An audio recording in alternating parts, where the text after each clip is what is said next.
Good morning. I have three apologies to begin with.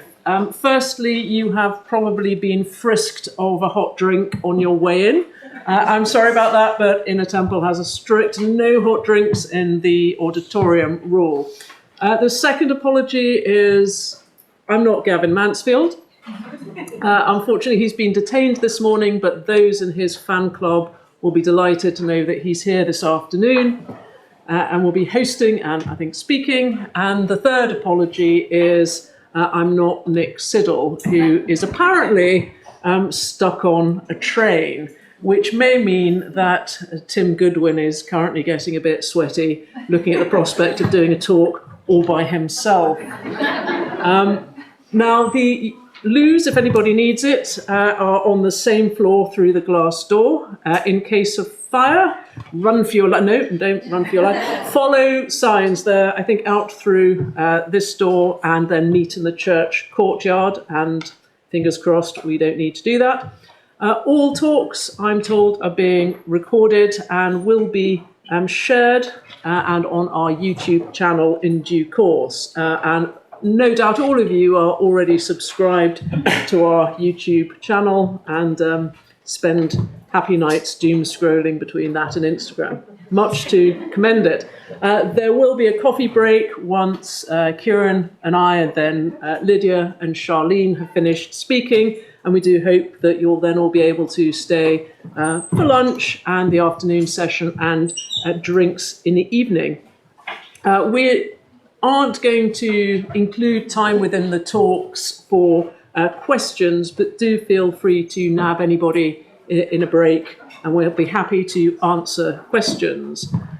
So the first talk is on retirement policies, and it's time for Kieran and me to talk through the concept of retirement. And indeed, after the week that I've had thus far, it does make the idea of retirement particularly compelling.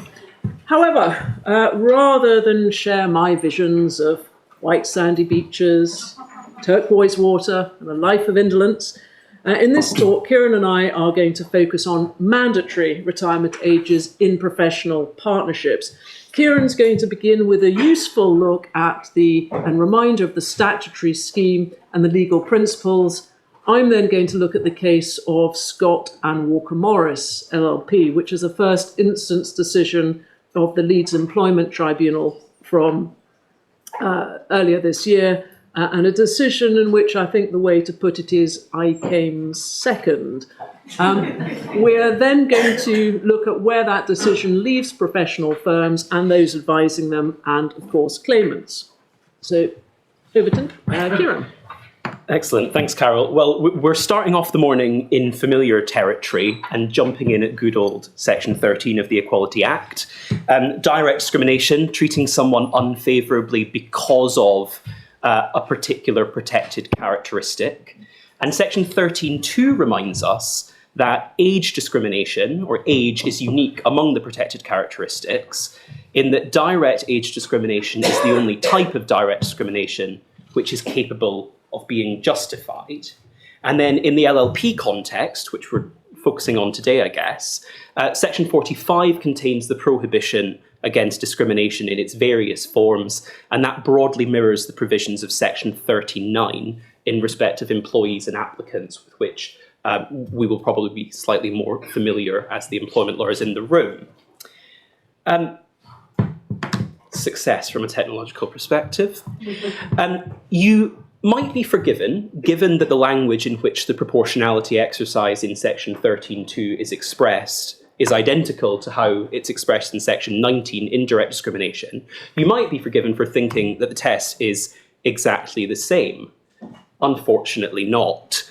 Although it's essentially the same process that's undertaken, there is an important difference, specifically in relation to the issue of legitimate aims.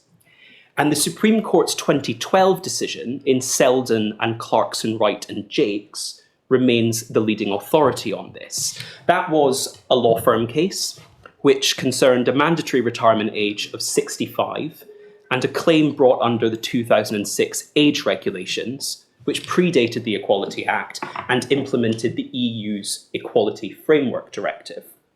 Now, one point to note about the 2006 age regulations is that they laid down a designated retirement age of 65 for employees, so that under the legal regime there was no need to justify compulsory retirement at that age onwards. And I think that's important context for the Selden decision, because we're now in a situation where the designated retirement age is no longer in place, it's been abolished, as indeed it had been by the time the Supreme Court gave its decision. But it did provide an important element of backdrop to the Selden decision. Now, in Selden, Lady Hale reviewed several of the Luxembourg authorities which had emerged over the previous few years, and you'll be pleased to hear that I'm not going to talk you through those. But she concluded, having done a little traipse through all of those authorities, that, first of all, as a matter of principle, the scope of the tests for justifying indirect discrimination and direct age discrimination were not identical.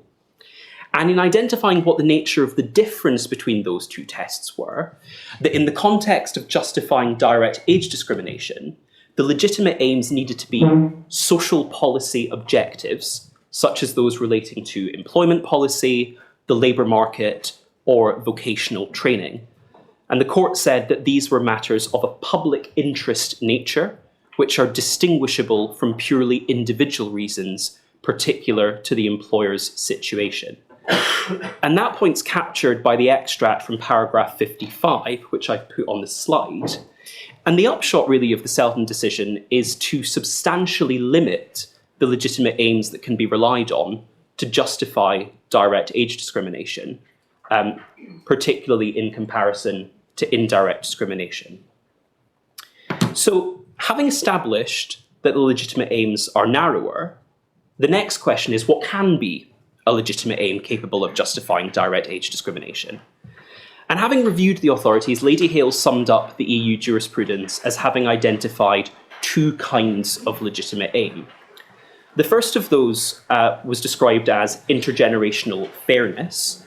The Court of Appeal had referred to that as the slightly more ominous dead men's shoes aims. I think the Supreme Court put it slightly more politely. That can mean a variety of things depending on the context. And in the context of mandatory retirement ages, typically it will include things like promoting access to employment or promotion opportunities for younger people, the efficient planning of the departure and recruitment of staff, and ensuring a mix of generations of staff to promote the exchange of experience and new ideas. These are all things I'm sure any of you that have litigated a direct age discrimination claim that you've tried to justify will have seen front and centre in the pleading, and indeed they're things that you can expect to see pleaded in mandatory retirement age cases. But equally, outside of the mandatory retirement context, and looking at retaining older employees, intergenerational fairness can also include things like enabling older people to remain in the workforce, which can be a social policy objective, rewarding experience, or cushioning the blow for long-serving employees who might find it hard to find new employment if dismissed. So that's the first category. And the second category is dignity, as the Supreme Court put it. The way the Court of Appeal had referred to it was collegiality, and I think actually it's a sort of mishmash of those two things, because what the Supreme Court said when they summed up these aims was that they were focused on avoiding the need to dismiss older workers on the grounds of incapacity or underperformance, thus preserving their dignity and avoiding humiliation, and avoiding the need for costly and divisive disputes about capacity or underperformance. Now, some of you might be sat there thinking that all sounds a little bit uncomfortable. And Lady Hale recognised that this was a much more controversial type of legitimate aim, because, as she said, the assumptions underlying these objectives look suspiciously like stereotyping. But the Supreme Court recognised that they had been identified as potentially legitimate aims by the ECJ, and so the question wasn't whether they were capable of being legitimate aims, but whether they were in the particular circumstances. And I flag that point now because when Carol comes on to talk about the Walker-Morris case, we'll see that the tribunal had similar misgivings as Lady Hale to the alleged discriminatory assumptions of the respondents' witnesses. And even though the tribunal found the aims in questions to be legitimate aims, it's clear that it took the discriminatory assumptions point as a factor against the LLP when it came to the proportionality balance that it carried out. So, once you've got your social policy legitimate aims in principle, there are two key questions.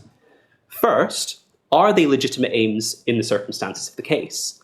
Because if there's no problem with recruiting young people in your organisation, improving the recruitment of young people may well not be a legitimate aim in practice. And secondly, is the aim in fact being pursued through the measure in question? And on that point, I think it's worth flagging that the aim doesn't need to have been expressly articulated or even consciously considered at the time that it was implemented. An ex post facto rationalisation is permitted. Although I think it's worth flagging that that may well attract more scrutiny from the tribunal in assessing whether it was in fact the aim that was being pursued by the measure. And the final point before leaving legitimate aims is that even though the legitimate aims need to satisfy the social policy requirement, that doesn't mean that steps taken in the employer's best interests for the efficient running of their business, for competitive reasons and the like, can't also be directly related to what is legitimate social policy. And that's a point that emerges from Lord Hope's judgment in Selden, and which was reiterated by the Court of Appeal in Air Products and Cochrane, which I've put on the slide there. So, we've got our legitimate aims. We're now back in the familiar territory of the proportionality exercise, which we all know and love. As we know, the proportionality exercise involves a balancing between the reasonable business needs of the employer and the discriminatory impact on the affected employees, or in this case, partners. And one quick point to flag, I think, from the final bullet point that I've put on the slide there, is that it's useful conceptually to remember that what is required to be justified is the measure that has been put in place, not its discriminatory impact. Obviously, the discriminatory impact will be a key part of that balancing exercise, but it's not the impact itself which needs to be justified. This is the final slide on the law, you'll be pleased to hear. I've set out some of the further key principles of relevance to the proportionality question, and many of these are relevant in the context of the Walker-Morris case, which Carol's going to talk about. Taking them in turn, first of all, the focus in the proportionality exercise is on the particular business concerned. What may be reasonably necessary in one business might not be reasonably necessary in another. Secondly, justification is of the measure or policy as at the date that it was applied, not the specific application of that policy to the claimant in the particular case. That was one of the grounds of appeal in Selden. Mr. Selden contended that it was his own dismissal under the policy that needed to be justified. And although the EAT wasn't prepared to rule out the possibility that there might be cases where a particular application of a rule had to be justified, it suspected that those would be extremely rare. And as Lady Hale put it, where it is justified to have a general rule, then the existence of that rule will usually justify the treatment which results from it. Thirdly, the requirement is to show that the measure is reasonably necessary. And what that means is it doesn't have to be the only way of achieving the legitimate aim. But if there are less discriminatory measures which would achieve the legitimate aim, then that's going to weigh strongly against a measure being justified. I've underlined the point on the slide. Am I on the right slide? I am. I've underlined the point in the slide being able to achieving the legitimate aim, because there's always a risk of a tribunal falling into the trap of just listing alternative measures without giving any real thought to whether they're actually achieving the legitimate aim in question. And I imagine Carol's going to have some thoughts on that when it comes to Walker-Morris. Fourthly, ideally, an employer will want to provide concrete evidence that their policy or measure does in fact lead to the legitimate aims being fulfilled. But failure to adduce that evidence won't necessarily be fatal. And the Court of Appeal in Cochrane recognised, first of all, that some propositions will be so obvious as not to require evidence, like the fact that an LTIP is designed to encourage people to remain in employment. But also, secondly, that there are likely to be difficulties in showing the efficacy of a measure which has just been introduced, or being able to show the actual causative effect of the measure in achieving the legitimate aim, rather than it being achieved through something else. And I think allied to that point about measures which have just been introduced, I think it's also arguable that where a measure has been in place for a long time, that may well lead to a situation where it's understandable that evidence showing the effect of the measure isn't easily found, because the mischief which the measure is seeking to avoid has been avoided for quite some time as a result of the measure. And then finally, widespread consent to a measure, for example, a partner's vote in favour of the particular policy, is a potentially relevant factor. And that's a point that was highlighted by the EAT in Selden number 2, because a trip to the Supreme Court for Mr. Selden clearly hadn't been enough. So that's been very much a whistle-stop tour around the legal landscape, and Carol is now going to go and talk about the Walker-Morris case. Thank you. Well, the essential facts of Scott and Walker-Morris are summarised on the slide, and effectively the firm had operated a mandatory retirement age of 60 since 1987. There was no provision for any extension, so if a partner wished to remain at the firm beyond the age of 60, they could only remain as a consultant at the request of the partnership, and the threshold for approval was high. Now, over the years, that 60 cliff edge had become problematic, and the problems had become more pressing, in part because the partnership was ageing and that 60 cut-off point was considered too low. And there was also a recognition that post-Selden, having a mandatory retirement age was problematic, and if successful claims of age discrimination were to be avoided, then it was necessary for the firm to satisfy itself that any retirement age chosen was justified in the sense, as Kieran explained, of meeting legitimate aims and being proportionate. Papers were presented, and there were various discussions over the years between partners, and indeed a subcommittee of the Constitution Committee was set up specifically to consider the retirement policy and make proposals. I digress to say that the tribunal appears to have slept through much of that evidence, or formed a view that if a discussion is not down on paper, then it didn't happen. In any event, the long and the short of it was that amended retirement policy was proposed, under which there was going to be a presumed, rather than mandatory, retirement age of 60, but a member approaching 60 could apply for an extension first to the age of 63, and then they could make a second extension to the age of 65. And in order to achieve an extension, the member had to demonstrate that his or her contribution had been exceptional, judged in its broadest sense. And although that term wasn't expressly defined in the policy, the intention was that contribution was to be judged not just by financial metrics, but also by a partner's broader contribution to the firm, for example, by mentoring younger lawyers or being responsible for special projects. A member also had to agree to a plan for the passing of goodwill in order to achieve a first extension, and to achieve a second extension, the member had to demonstrate that that plan had been or was being implemented. And the extension also came with restrictive covenants. The policy also provided for career conversations in the years prior to retirement. The amended policy was put before the partners at a partner conference, and all but two voted on it, including Mr. Scott. And it could perhaps be said that Mr. Scott would have had a keen interest in the vote, given that he was approaching 60 at the time the vote was taken. It could also perhaps be said that as a full equity partner of the firm, Mr. Scott would have been obliged to pop up his hand and say if he felt that the firm was proposing and about to vote on a retirement policy that he considered to be discriminatory, rather than pop up his hand to vote in favour of it. Just saying. Anyway, Mr. Scott applied for his first extension and was successful. He applied for a second extension, which was not successful, partly because the cases on which he relied were largely one-off contingency fee cases for which there was limited appetite for various reasons, and there were also question marks as to the viability of the cases, which meant that the financial case wasn't there. Further, Mr. Scott was not what one might call a team player and contributed little, if anything, beyond fee earning.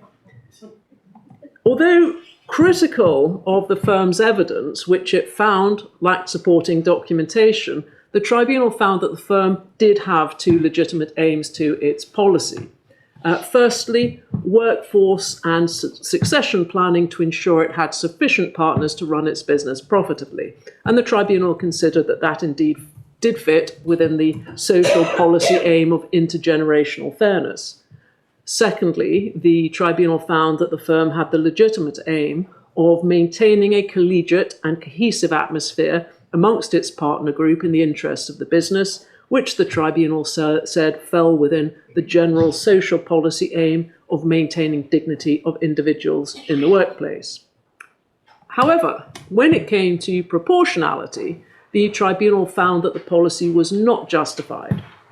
It considered that there was a lack of concrete evidence that the policy in fact furthered the respondents' legitimate aims, and that effectively boiled down to a criticism of the respondents' record keeping, a problem that had created by the fact that over the years many of the discussions between the partners had not been noted down but had taken place more informally, with senior partner and others going into the rooms of other partners and speaking to them, and no one really took a note, as indeed we tell our clients to take notes, but often when it comes to internal matters don't tend to do it terribly assiduously.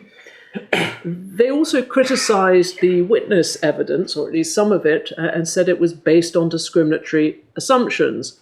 For example, the evidence from the retired senior partner that one's ability and enthusiasm to continue working at the intense pace demanded of a full equity partner in a successful and profitable firm waned a little as one got beyond the age of 60, based in his experience and that of his colleagues.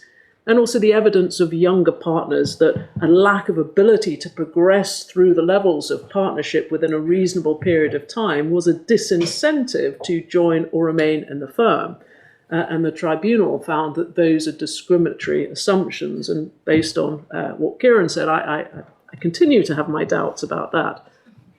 The tribunal, given the findings on legitimate aim, the tribunal considered that the impact of forced retirement was significant, particularly given the high levels of remuneration on those at the top level of equity, and that the discriminatory impact was not sufficiently mitigated by the possibility of extension.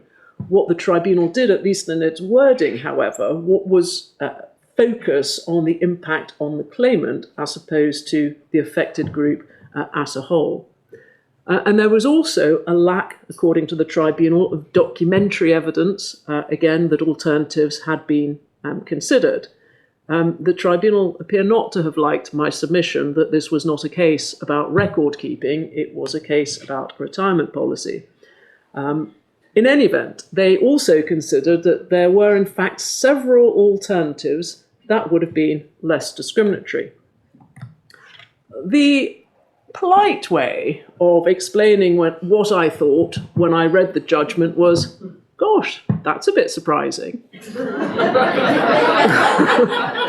Two things were particularly surprising, and indeed, you heard it here first, folks form the basis of grounds of appeal.